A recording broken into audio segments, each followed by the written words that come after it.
سبسکرایب کړئ زموږ چینل او په بیل آیکن باندې هم کلیک کړئ. السلام علیکم ملګرو، خدای دې وکړي چې ټول به روغ او جوړ وي. ملګرو، زه به تاسو ته نن د انسټاګرام د یو څو مهمو سیټینګونو باره کې معلومات درکړم او تاسو نه یو هیله لرم که تاسو چینل ته نه یو راغلي نو چینل سبسکرایب کړئ او بیل آیکن باندې هم کلیک کړئ. نو ورځو د ویډیو پر لور. که تاسې د انسټاګرام پاسورډ له کوم ملګري سره یا بل چا سره وي نو تاسو غواړئ چې انسټاګرام پاسورډ بدل کړئ نو رابسئ انسټاګرام ته چې کله راغلی نو سیټینګ ته به راسئ. سیټینګ ته چې راغلی نو په سکیورټي باندې به کلیک کړئ. سکیورټي باندې چې کله کلیک کړئ نو اول اپشن کې لیکلی دی پاسورډ باندې چې کله کلیک کړئ نو دلته به تاسې د اولنی مخکینی پاسورډ ورکړئ یا دلته چې ورکړئ دلته به نوی پاسورډ ورکړئ. دلته چې نوی پاسورډ ورکړو نو لاندې به کنفرم پاسورډ ورکړئ چې داسې پاسورډ دوباره ځکه غواړي چې صحیح مو ورکړی که غلط مو ورکړی چې نه یو رقم ورکړي بل رقم ورکړي بیا نه اخلي پاسورډ. نو چې کله ورکړو نو تاسې پاسورډ به بدل شي. رابسو دوم ته کله که تاسې په انسټاګرام کې پوسټ یا سټوریز شیر کوئ او په هغه باندې خلک لایک او کمنټ کوي او تاسې ته نوټیفیکیشن راځي. که تاسې غواړئ دا نوټیفیکیشن بند کړئ نو لول به راسئ انسټاګرام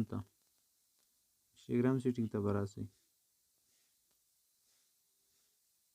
سیټینګ ته چې کله راغلی نو لیک به کته راسئ. کته چې راغلی نوټیفیکیشن دا پوش نوټیفیکیشن باندې به کلیک کړئ. دلته چې کله کلیک کړو نو تاسو ته د خيار شی دی لایک خلاصوي بندوي کمنټ دا نور اپشن ورکړئ. لایک دا آف بندوي یا فرام پیپل فالو څوک چې تاسو فالو کړي هغه تاسو لایک کمنټ درکوی شي او لاندې کې دا فرام ایوری ون هر څوک تاسو کوی شي. کمنټ هم دغه رقم ده بندوي خلاصوي څوک چې تاسو فالو کړي هغه باید تاسو وکړي که نه هر څوک یې وکړي یا بندوي او داسې کمنټ لایک نور هم دغسې دی لایک کمنټ فوټو اف یو څوک د تاسو لیږی شي تاسو غواړئ څوک فالو کړي که نه تاسو څوک فالو کړي که فالو یې نه کړي نو دلته اپشن ورکړی ایوری ون خلاصوي که بندوي اکسپټ فالو ریکویسټ څوک تاسې قبلوي که نه قبلوي داسې نور هم دي. فرینډ آن انسټاګرام دا نور اپشن ډېرې ورکړي دي. دا هم ډېر مهم سیټینګ ده د انسټاګرام. نو رابسو بل مهم سیټینګ ته. بل مهم سیټینګ دا ده ملګرو که ستاسې انسټاګرام اکاونټ لینک کوئ له فیسبوک سره ټویټر سره نو لول به انسټاګرام ته راسئ. انسټاګرام ته چې راغلی سیټینګ ته به راسئ. سیټینګ ته چې کله راغلی نو لیک به کته راسئ.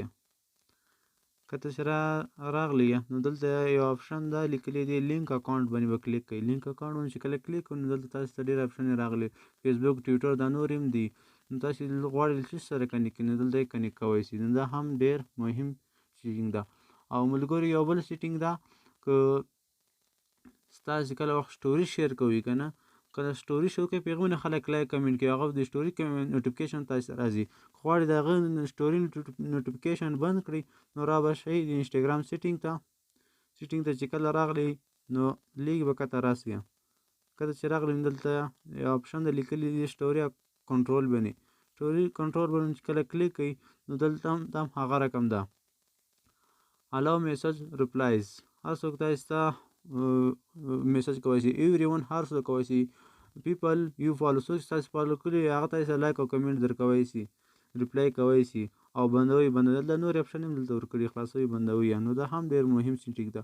نو دا ملګرو زموږ ویډیو مو خوښ شوي نو چینل سبسکرایب کړئ او بیل آیکن باندې هم کلیک کړئ ځکه موږ هره ورځ معلوماتي ویډیوګانې اپلوډوو.